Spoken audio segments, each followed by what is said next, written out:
الحمد للہ وکفا وسلام علی عبادہ الذین اصطفیٰ اما بعد فقال تعالی اعوذ باللہ من الشیطان الرجیم بسم اللہ الرحمن الرحیم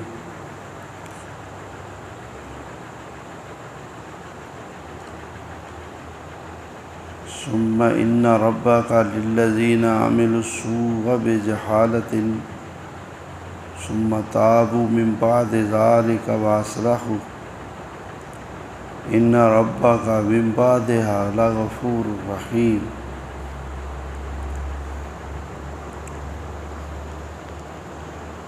وقال تعالی ان ربك هو اعلم بمن ضل عن سبيله وهو اعلم بالمهتدين۔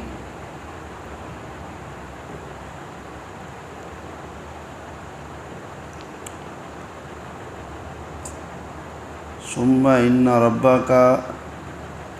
پھر بے شک تیرا رب للذین عملوا السوء بجہالۃ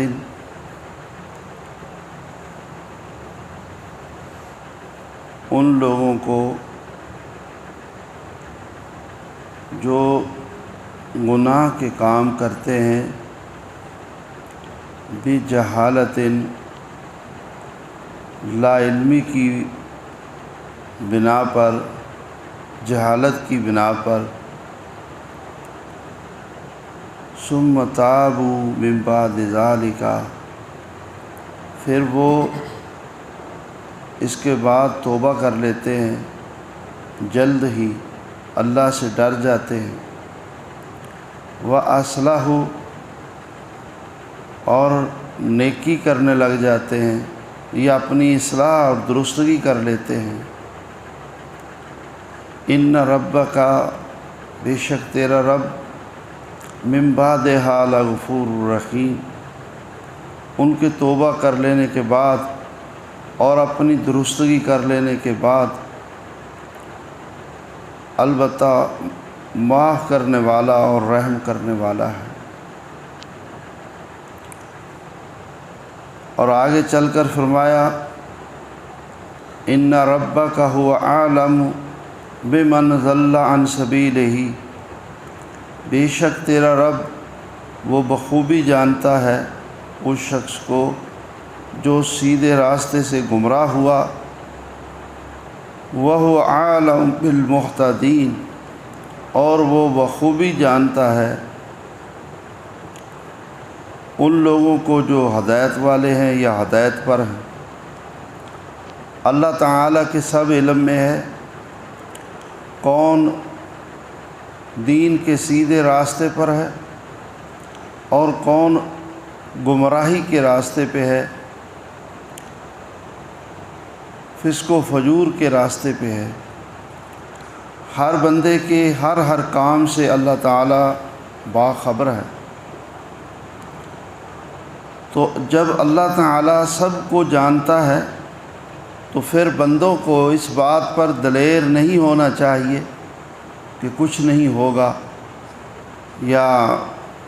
کون سا کسی کو پتہ ہے، کسی اور کو پتہ ہو یا نہ ہو، اللہ کو تو پتہ ہے کہ ایک انسان وہ کس حد تک نیک ہے اور کس حد تک گناہگار ہے، اس کی خطائیں ہیں، اللہ کے سب علم میں ہے، اللہ سے کوئی بھی چھپا ہوا نہیں ہے۔ تو پھر ضروری ہے کہ ہر بندہ اپنے نفس کا محاسبہ کرے اور اپنی زندگی کو دیکھے، پیچھے تک نگاہ دوڑائے کہ کہاں کہاں اس نے اللہ کی نافرمانی کر رکھی ہے اور کس کس طرح سے اس نے گناہ کیے ہوئے ہیں۔ تو اللہ سے ڈر کر اپنے گناہوں کو یاد کر کے اللہ سے جلد ہی ڈر جانا چاہیے اور توبہ کی طرف آ جانا چاہیے۔ فرمایا ثم ان ربک للذین عملوا السوء بجہالۃ بے شک تیرا رب ان لوگوں کو جو لا علمی کی بنا پر، غفلت کی بنا پر گناہ کے کام کرتے رہتے ہیں، اور جیسے ہی ان کو اس بات کی سمجھ آتی ہے میں نے تو اپنی زندگی میں اللہ کی نافرمانیاں بہت زیادہ کر لی، یہ سمجھتا ہے کہ یہ میں نے گناہ کر لیا ہے، اللہ تعالیٰ نے دوسرے مقام پہ فرمایا کہ وہ پھر جلد ہی توبہ کر لیتے ہیں۔ جب گناہ کرتے ہیں ثم یتوبون من قریب، جلد ہی، دیر نہیں لگاتے، جلد ہی اللہ سے معافی مانگ لیتے ہیں، تو اللہ تعالیٰ ایسے لوگوں کی توبہ قبول کر لیتا ہے۔ ثم تابوا من بعد ذلک واصلحوا، تو توبہ اس انداز سے نہیں ہونی چاہیے جیسے ایک عادی مجرم کرے کہ وقت نکالا اور پھر وہی کام، نہیں، توبہ صدق دل سے توبہ، گناہوں پہ ندامت، اپنے اللہ سے عہد کہ دوبارہ نہیں کروں گا، اقرار زبان سے، اعتراف اپنے گناہ کا، اللہ کے سامنے اعتراف جرم، اور اللہ تعالیٰ سے درگزر اور معافی کا سوال، اور آئندہ کے لیے اس گناہ سے رک جانے کا وعدہ، اور پھر عملاً رک جانا، اس گناہ کی جگہ پر نیک اعمال کرنا شروع کر دینا۔ وَأَصْلَحُوا کی یہی تفسیر ہے کہ پہلے جہالت اور لا علمی میں گناہ کرتا رہا، اب توبہ کر لی ہے تو اب نیکیاں کرتا ہے، اب نیکیاں کرتا ہے۔ ایسی بہت سی مثالیں موجود ہیں صحابہ کرام سے کہ جب وہ مسلمان ہوئے تو دور جاہلیت میں، اپنے دور جاہلیت میں جس طرح کے وہ گناہ کرتے رہے،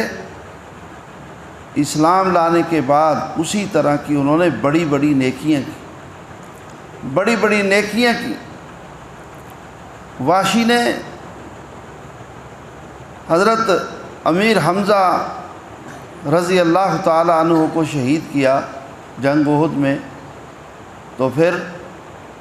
مسیلمہ کذاب کو قتل کیا، اور کہتا ہے کہ اب مجھے اطمینان ہوا کہ اگر میرے ہاتھ سے مسلمانوں میں ایک بہت بڑا مسلمان شہید ہوا تو اب میرے ہاتھ سے کافروں میں ایک بہت بڑا کافر مسیلمہ کذاب، نبوت کا جھوٹا دعویٰ کرنے والا، وہ بھی جہنم واصل ہوا۔ تو میرے گناہ کی تلافی میں اب سمجھتا ہوں کہ ایک نیکی، بہت بڑی نیکی، اس کی جگہ پہ اللہ تعالیٰ نے مجھ سے لے لی۔ یعنی آپ اندازہ لگائیں کہ کہاں جنگ احد اور کتنے وقت کے بعد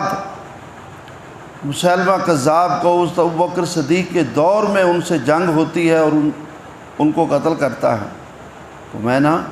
کہ انسان اپنی زندگی کے ہر گناہ کو یاد رکھتے ہوئے ہر وقت اس کی تلافی کی کوشش کرے۔ حالانکہ جو اس دائرہ اسلام میں داخل ہوتے ہیں، اللہ تعالیٰ نے ان لوگوں کے لیے تو یہ فیصلہ فرما رکھا ہے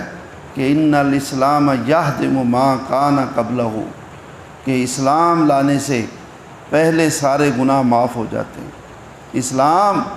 وہ اعزاز ہے کہ جب ایک غیر مسلم دائرہ اسلام میں داخل ہوتا ہے تو اس کے پہلے سارے گناہ معاف ہو جاتے ہیں۔ اسی طرح فرمایا ان الہجرۃ تہدم ما کان قبلہا، اللہ کے راستے میں ہجرت کرنا یہ بھی اللہ کو اتنا محبوب ہے کہ ہجرت جو اللہ کے دین کے لیے کرتا ہے تو اس کے پہلے سارے گناہ معاف ہو جاتے ہیں۔ اور اسی طرح حج ہے، حج کہ یہ بھی جب کوئی کرتا ہے ان الحج یہدم ما کان قبلہ،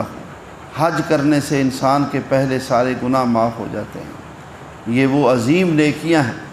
پہلے سارے گناہ معاف ہو جاتے ہیں۔ اور پھر ساتھ یہ بھی کہہ دیا گیا ہے، یہ بھی اصول شریعت نے دے دیا ہے، اگر کوئی دائرہ اسلام میں داخل ہونے کے بعد زندگی کے وہی پہلے گناہ دہرائے گا، اگر کوئی ہجرت کرنے کے بعد پھر اپنی زندگی کے وہی گناہ دوبارہ دہرائے گا جو پہلے کرتا تھا، اور حج کرنے کے بعد ایک شخص وہی اپنے گناہ دوبارہ دہرائے گا جو وہ پہلے کرتا تھا، تو پھر اس کو پہلے گناہوں کی بھی سزا ملے گی اور جو وہ بعد میں دہرا رہا ہے ان کی بھی سزا ملے گی۔ یہ بڑا مسئلہ نازک ہے۔ ایک پہلو اگرچہ یہ ہے کہ اللہ سے ڈر کر توبہ کرنے والا 70 دفعہ بھی دن میں توبہ کرتا ہے تو اللہ کو ہر بار توبہ قبول کرنے والا پاتا ہے اور اللہ اس کو معاف کر دیتا ہے، لیکن یہ دوسرا نازک پہلو بھی ہے کہ ایک شخص اگر دلیر ہو کر گناہوں پہ چلتا جاتا ہے تو اللہ تعالیٰ کو غصہ بھی آ سکتا ہے کہ یہ کیسا عادی مجرم ہے، ایک طرف توبہ کا اظہار کرتا ہے اور دوسری طرف گناہ کو چھوڑنے کا نام نہیں لیتا۔ تو جہاں پر بھی توبہ کا ذکر آیا ہے ساتھ میں یہی آیا ہے کہ توبہ کرنے کے بعد ایمان کی درستگی اور اعمال کی درستگی کر لیتے ہیں، نیکیاں کرنے لگ جاتے ہیں، گناہوں کو چھوڑ دیتے ہیں تو اللہ تعالیٰ ایسے لوگوں کو معاف کرتا ہے۔ یعنی توبہ میں سچا ہونا ضروری ہے، اور توبہ میں سچا ہونا یہی ہے کہ توبہ کوئی ایک تماشا نہیں ہے کہ ایک انسان زبان سے کہے توبہ توبہ اور عملاً وہ گناہوں کو چھوڑے ہی نہیں، اپنے اندر وہ یہ تبدیلی لائے ہی نہیں کہ گناہوں کی جگہ پہ نیکیاں کرے، راست بازی اختیار کرے اور ایمانداری اختیار کرے، اللہ کی عبادت بڑھ چڑھ کے کرے اور اپنے اندر سے فسق و فجور کا خاتمہ کرے۔ تو فرمایا تمہارا رب بخوبی جانتا ہے کون ہدایت پہ ہے، نیکیوں کے راستے پہ ہے، اور کون گمراہی پہ ہے، گناہوں کے راستے پہ ہے۔ تو ظاہر آدمی اگر اپنا لبادہ اچھا کر بھی لے، نیک اور صالح وضع قطع بنا بھی لے، لوگوں میں تعارف ایسا کر بھی لے، تو اس کا اس وقت تک فائدہ نہیں ہو سکتا جب تک حقیقی معنوں میں کوئی پارسا نہیں بن جاتا، حقیقی معنوں میں اللہ کی عبادت کرنے والا اور گناہوں کو چھوڑنے والا نہیں بن جاتا، صدق کے دل سے جب تک کوئی توبہ نہیں کر جاتا، کیونکہ اللہ کو بخوبی علم ہے، کوئی اللہ کو دھوکہ نہیں دے سکتا۔ تو اس لیے فرمایا ان ربک من بعدھا لغفور رحیم، اپنی درستگی کوئی کر لیتا ہے، توبہ صحیح معنوں میں کر لیتا ہے تو اس کے بعد اس کی بخشش ہوتی ہے، اور پھر یقیناً بخشش ہو جاتی ہے، پھر یقیناً اللہ تعالیٰ گناہوں کو نیکیوں میں تبدیل کر دیتا ہے۔ اللہ تعالیٰ ہمیں سچی توبہ کی توفیق عطا فرمائے، اور اللہ اپنی رحمت سے ہمیں معاف کر دے، ہماری دنیا اور آخرت بہتر فرما دے۔ اقول قولی ھذا واستغفر اللہ لی ولکم وآخر دعوانا ان الحمد للہ رب العالمین۔